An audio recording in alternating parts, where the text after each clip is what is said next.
अपने संस्कृत में एक ऐसा टॉपिक है जिसमें हमें दिक्कत आती है, और वो दिक्कत क्या? क्योंकि संस्कृत ज्यादातर के ऑप्शनल सब्जेक्ट नहीं रहा होता है, या फिर उन्हें जैसे हिंदी साहित्य है वो भी उन्होंने बहुत कम पढ़ा है। तो ऐसे जो स्टूडेंट्स हैं, नॉन संस्कृत स्टूडेंट्स हैं, उनको दिक्कत होती है। तो कई स्टूडेंट्स हैं, उन्होंने मुझे कहा कि आप संस्कृत में कुछ टॉपिक है वो हमें पढ़ा दें। तो ये देखिए छंद, आज हम छंद पढ़ रहे हैं। छंद में आप चाहे तो पूरी अपनी ऊर्जा है वो छंद में ही लगा दें, यानी छंद को समझने में, छंद का इतिहास क्या है, छंद का अर्थ क्या है, लेकिन इन सब की जरूरत नहीं है, क्योंकि रीट में ये परीक्षा में शामिल नहीं है। रीट में सीधा प्रश्न पूछा जाएगा कि छंद, इसमें कौन सा छंद है, छंद का नाम, या फिर उसमें मात्राओं की गणना या वर्णों की गणना। तो वो चीज हम इसमें ज्यादा फोकस करेंगे। पहले देखो, जैसे छंद का अर्थ आच्छादन या आह्लाद। आह्लाद मानी प्रसन्नता। छंद के प्रवर्तक शिव माने जाते हैं। उसके बाद में अगर हम लौकिक छंदों की बात करें तो लौकिक छंदों की व्याख्या सबसे पहले पिंगल ऋषि ने की, इसीलिए छंद शास्त्र को पिंगल शास्त्र कहते हैं, और पिंगल ऋषि को छंद ऋषि भी कहते हैं। इसमें छंद है वो दो प्रकार के होते हैं। ये केवल हम पृष्ठभूमि के लिए ले रहे हैं, परीक्षा में कम चांस है। वैसे क्या है कि इसमें जैसे लक्षण पूछेंगे ना छंदों के, तब हमें पता होना चाहिए कि दो प्रकार हम ले सकते हैं, एक वृत्त और एक जाति। वृत्त है ये वर्णिक छंद, जाति मात्रिक छंद। वृत्त में अनुष्टुप एक छंद का नाम है जो कि वर्णिक छंद है। मात्रिक छंद जैसे आर्या, इनकी चर्चा हम बाद में विस्तृत रूप से करेंगे। और ये वृत्त है उसके तीन भेद हैं। समवृत्त, क्योंकि प्राय श्लोक या छंद है उसके 4 चरण या पद होते हैं। उनमें अगर सभी पदों में समान वर्ण हो, समान वर्ण का मतलब वर्णों की मात्रा यानी संख्या अगर समान है तो वो समवृत्त है। जैसे इंद्र वज्रा या फिर उपेंद्र वज्रा। अर्ध समवृत्त है, इसमें पहले और तीसरे चरण में वर्णों की संख्या समान, दूसरे और चौथे चरणों में भी वर्णों की संख्या समान, यानी आधे आधे में समान, इसलिए ये क्या है, अर्ध समवृत्त। इसमें हम उदाहरण के रूप में ले सकते हैं पुष्पिताग्रा, वियोगी। तीसरा इसका भेद हम कर सकते हैं विषमवृत्त। विषमवृत्त का मतलब है कि समवृत्त और अर्ध समवृत्त इन दोनों को छोड़कर, यानी इनसे इतर विशेषताओं वाले छंद विषमवृत्त होते हैं, जैसे उद्गाता। लेकिन अभी क्योंकि प्रत्येक छंद है ना उसके हम लक्षण लेंगे, उसमें आपको बता दिया जाएगा कि जैसे ये छंद है वो वृत्त है यानी वर्णिक है या फिर मात्रिक है, या फिर वो सम है या अर्ध सम है या फिर विषम है। तो ये तो इसकी पृष्ठभूमि में हमें छंदों के रूप में ले रहे हैं। लेकिन छंद जानने के लिए सबसे बड़ी समस्या जो नॉन संस्कृत स्टूडेंट्स हैं उनके सामने जो आएगी वो क्या आएगी, वर्ण और मात्राओं की, यानी उनकी गणना करना। आज हम विशेष रूप से वर्ण और मात्राएं किस प्रकार से काउंट किए जाते हैं, इनको, इनमें कोई नियम भी है क्या, तो ये सब हमें वर्ण मात्रा के रूप में देखेंगे।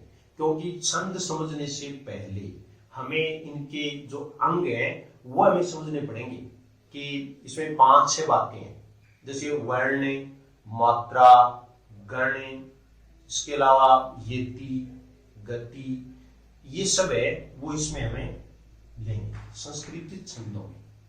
तो अब वर्ण और मात्रा के बारे में हम पूरी तरह से यानी इनको समझेंगे उदाहरणों द्वारा।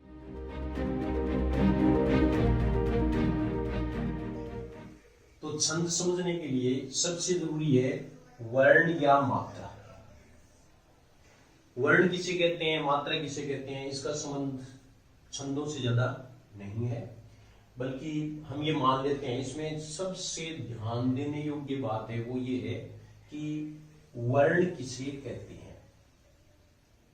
ये तो सही हो गया कि वर्ण के उच्चारण में, चाहे वो स्वर है चाहे वो व्यंजन है, उसके उच्चारण में काल का मापक मात्रा है, यानी उच्चारण काल मापक मात्रा है। तो दोनों का हम एक साथ ही लेकर के इसमें लेंगे, क्योंकि इसमें आप देख लो जैसे ए है तो ए भी वर्ण है और कै भी वर्ण है।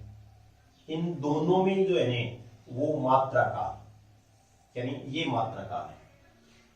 अब इसमें वर्ण तो व्याकरण से थोड़ा भिन्न है छंद शास्त्र में, और वो ये है कि व्यंजन है उनको वर्ण नहीं कहते, केवल स्वर को ही वर्ण कहते हैं।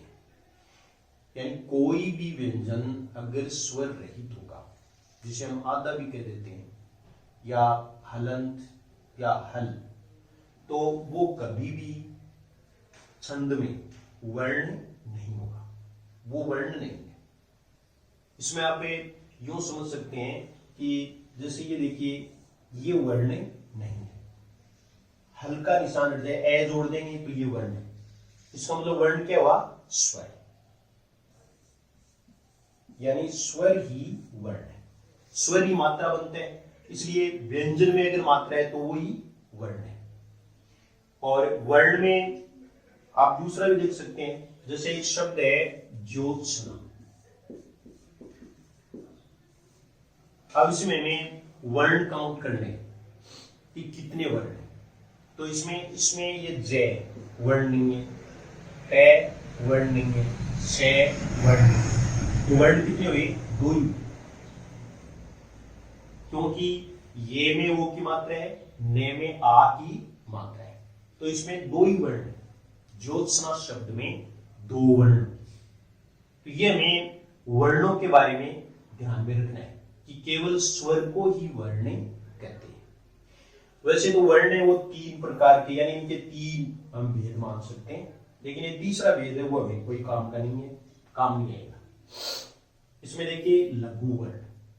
तो लघु वर्ण हर्स्व मात्रा वाले व्यंजन, और ये मूल स्वर, यानी लघु वर्ण में हम ये बता सकते हैं कि ए, ई, उ, री, ये स्वर और इन स्वरों वाले व्यंजन, यानी ये स्वर मात्रा के रूप में अगर व्यंजन में आ रहे हैं तो वो सभी लघु वर्ण कहलाएंगे। इसमें आप जैसे ई, तो ये लघु वर्ण है क्योंकि हर स्वर। अब दूसरा देखो, कै में अगर ई की मात्रा लगा दें तो ये भी क्या है, लघु वर्ण है।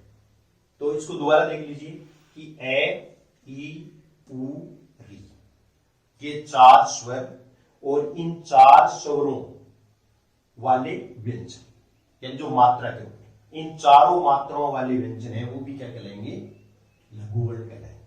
तो लघु वर्ण का मतलब क्या हुआ कि ए, ई, उ, री तथा इन मात्राओं वाले वर्ण लघु वर्ण कहलाते हैं। लघु वर्ण ये एक मात्रिक होते हैं, लघु वर्ण एक मात्रिक, और इसका प्रतीक चिन्ह होता है खड़ी पाई। ये पोस्ट में जो लगा रखा है ये देखिए, ये खड़ी पाई, ये इसका प्रतीक चिन्ह माना जाता है।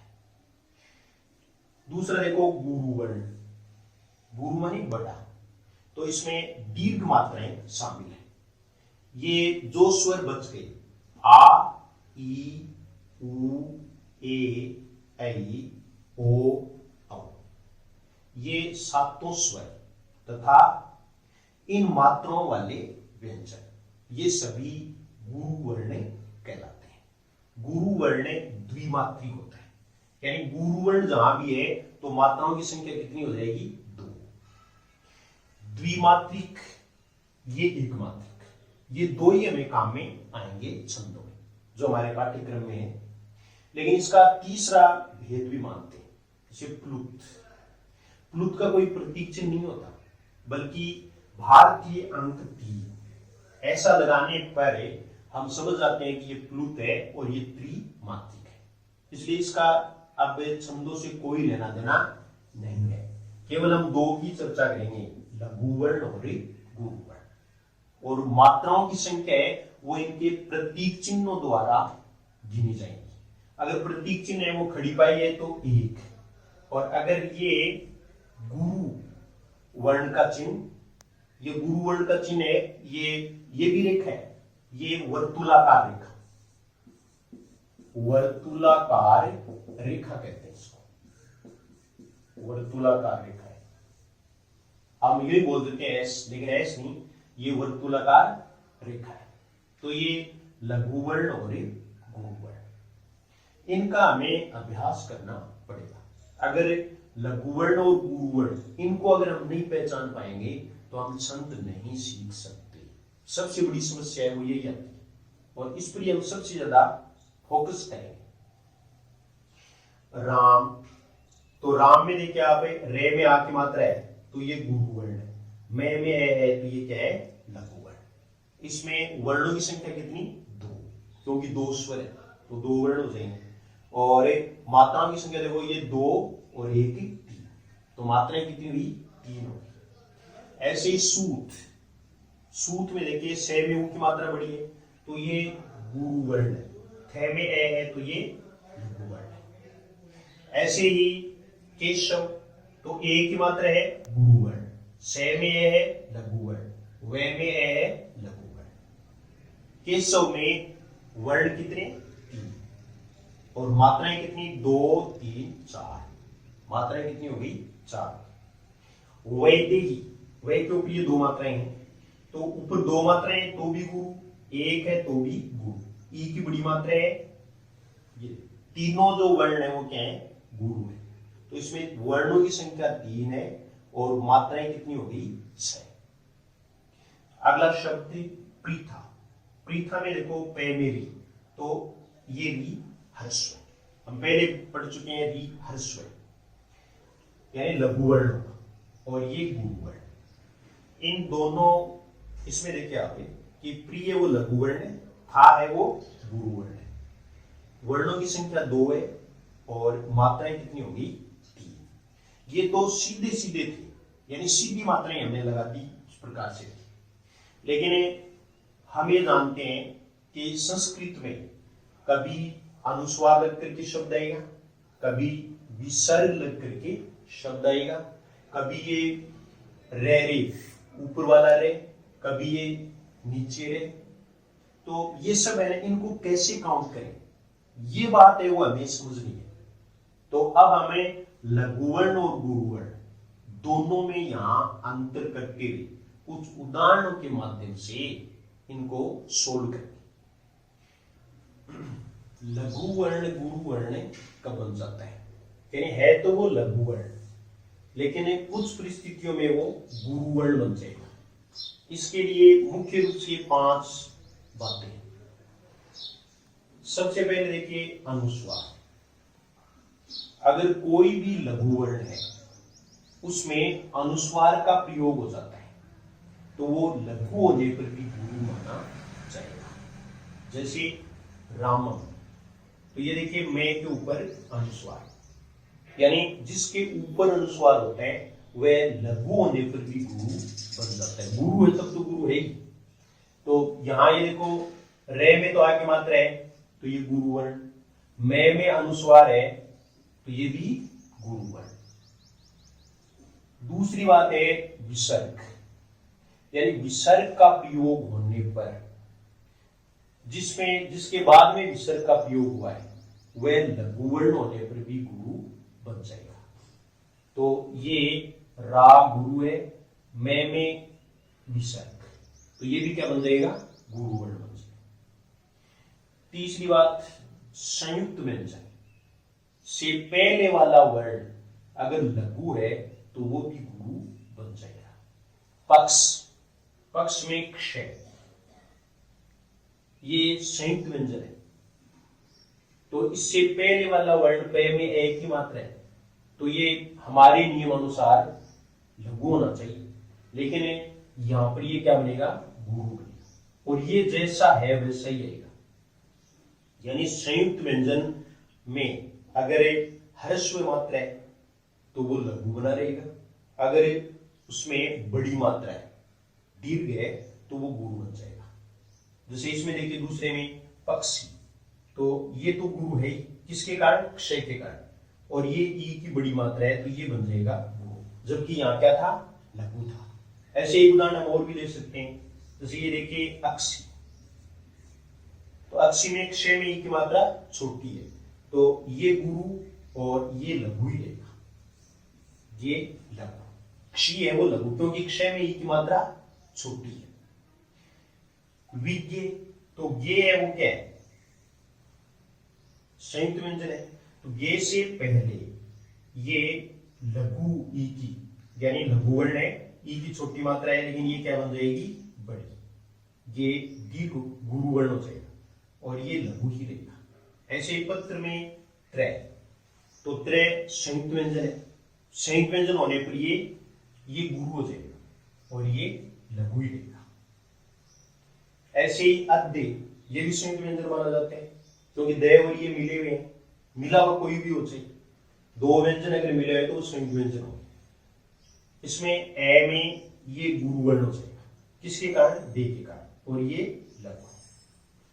तो संयुक्त व्यंजन से पहले वाला वर्ण, बाद वाला नहीं, बाद वाले कोई लेना देना नहीं है।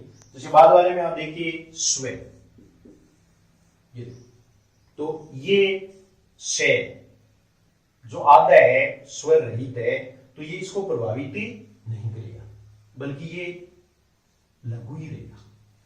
तो ये बात ध्यान में रखनी है, बाद वाला है नहीं, यानी बाद में होने पर वो पहले वाले को प्रभावित करेगा। अब इसमें संयुक्त व्यंजन में वैसे तो सारी चीजें आएगी, जैसे मिलाकर लिखा हुआ, या स्वर रहित व्यंजन, यानी दो व्यंजन अगर लगातार आ जाएंगे तो वो भी क्या कहलाते हैं? संयुक्त व्यंजन कहलाते हैं। लेकिन इनको और अधिक हमें स्पेसिफाई करने के लिए आगे दो बातें और ले सकते हैं कि हल का निशान, यानी हल से पहले वाला, हल से पहले वाला लघु वर्ण भी गुरु होता है। हल से, हल का मतलब व्यंजन, तो इसमें आधा से क आता है, तो ये पे है वो गुरु बन जाएगा, और वे है वो लघु ही रहेगा।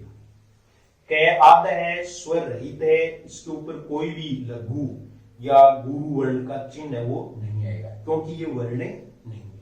वर्ण तो वही है जिसमें स्वर है। ऐसे देखो रामम, तो रामम में देखिए आप, रामम है, इसमें रा गुरु है, मैं, लेकिन ये मैं हल, इसलिए ये क्या हो जाएगा? गुरु बन जाएगा। तो ये हल से पहले, एक रेप से पहले, रेप का मतलब ऊपर वाला रहो या नीचे वाला रहो, तो वो सारे के सारे वो भी क्या होंगे? गुरु बन जाएंगे। जैसे गर्व, गर्व में ग, तो ये गुरु और वे लघु है। ऐसे ही दूसरा शब्द देखो दद्रु, तो दद्रु में आप देखेंगे ये गुरु और ये लघु, तो ये इसके कारण बन जाएगा। इसके अलावा और कुछ उदाहरण देखिए जिनमें आपको लघु और गुरु वर्ण चिन्हित करने हैं।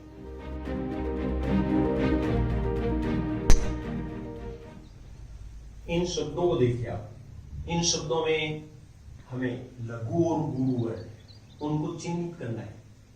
पहला शब्द देखो रामेभ्य, रामेभ्य में रे में आ की मात्रा, तो ये दीर्घ है तो गुरु वर्ण, ये गुरु, इसके कारण भी यहां आपको चिन्हित नहीं करना है, ये विसर्ग के कारण गुरु वर्ण। रामेभ्य में 6 मात्राएं और 3 वर्ण है।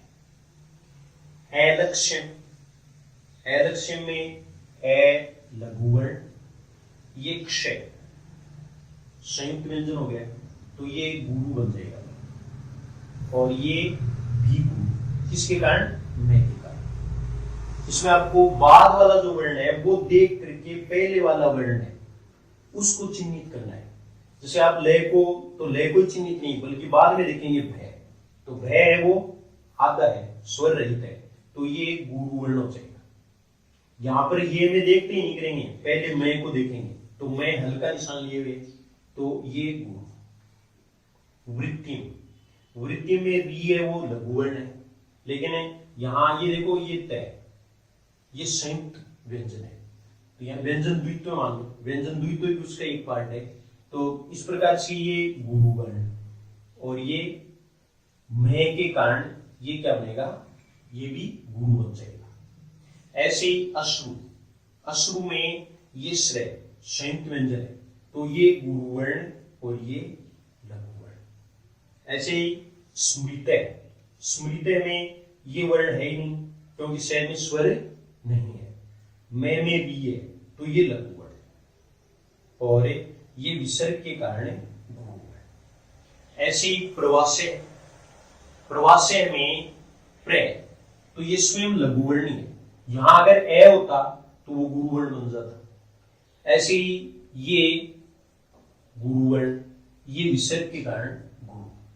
सृष्टि, सृष्टि में ये जो से इसके कारण ये गुरु वर्ण और ये विसर्ग के कारण गुरु। गुरुत्व, लघु, ये लघु वर्ण है, ऊ में आपको पता है ये ह्रस्व है और ये दीर्घ यानी गुरु, तो ये ह्रस्व ही है, लेकिन इस तय के कारण ये क्या बनेगा, गुरु वर्ण और ये लघु वर्ण। दक्षिण, दक्षिण में ये देखो क्षय, तो क्षय संयुक्त व्यंजन है, इसके कारण ये दय है वो गुरु बन जाएगा और ये लघु ही रहेगा क्षय और ये लघु।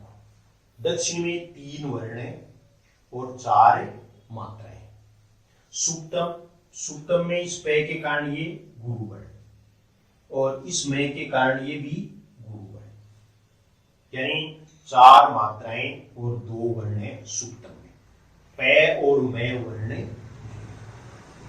उन्मज्जताम, इसमें इस नय के कारण ये गुरु वर्ण, इस जय के कारण ये मैं भी गुरु वर्ण, जय लघु और ता गुरु है। उन्मज्जताम में 7 मात्राएं और 4 वर्ण है। 4 वर्ण में देखो उ वर्ण है, मैं है, जय है और ता है। तो इस प्रकार से हम लघु और गुरु वर्ण इनको सबसे पहले पहचान लें तो ही हम छंद सीख सकेंगे। तो छंद के लिए सबसे जरूरी चीज थी वर्ण और मात्रा। ये आगे उदाहरण, जैसे हम उदाहरण लेंगे छंदों के, इंद्रवज्र है, अनुसूत है, तो उनमें हम किस प्रकार से इनको इंगित कर पाएंगे, कैसे पहचान पाएंगे, उसका आधार वर्ण और मात्रा ही रहेगी। तो छंदों के अंगों में सबसे पहला अंग हमने पढ़ा वर्ण और मात्रा, तो ये छंदों के बारे में था। इसके बाद में हम गण पढ़ेंगे। गण के अलावा इसमें एक दूसरी चीज और है, जैसे पद चरण, विषम पद कौन सा है, विषम चरण, समचरण, ये जो है ना वो सारे हमें इसमें। तो ये अगले वीडियो में हम पढ़ेंगे इसके अन्य जो अंग छंद के अन्य, उसके लिए आप अगला वीडियो